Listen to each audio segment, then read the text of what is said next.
আর এখানে আমার বাবা আজান দিয়ে দিচ্ছে, তোমরা একটু শোনো। আর আমি হচ্ছে অজরে কেঁদেই যাচ্ছি, তো কেঁদেই যাচ্ছি, আমার কান্না থামার নাম নেই। তোমরা দেখো মানে এত খুশি হয়ে গেছিলাম যে সত্যি একটা পুচকি যেন আমাদের মাঝে আসবে। আর এই দেখো আমাদের পুচকি সোনার মুখ, মাশাআল্লাহ একদম পুরো আমাদের মতো দেখতে হচ্ছে, খুবই কিউট গাইস। তোমরা জাস্ট দেখো। আর এটা কিন্তু আমাদের পুচকু সোনা, অনেক কিউট। আর এই দেখো তোমরা আমাদের পুচকু সোনা একটু মন ভরে দেখো, এই দেখো দেখো।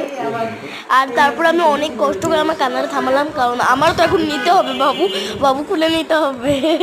তো তার জন্য আমি অনেক কষ্ট করে কান্না থামছিলাম, বাট আমার তো কান্না থামেই না।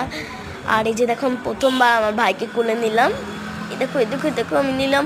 পুচকু সোনাটা কি করে আমার দিকে তাকিয়ে আছে, দেখো দেখো, দেখছে যেটা কে, এটা কি আমার বোন। দেখো তোমরা, আমি প্রচন্ড খুশি হয়ে গেছিলাম।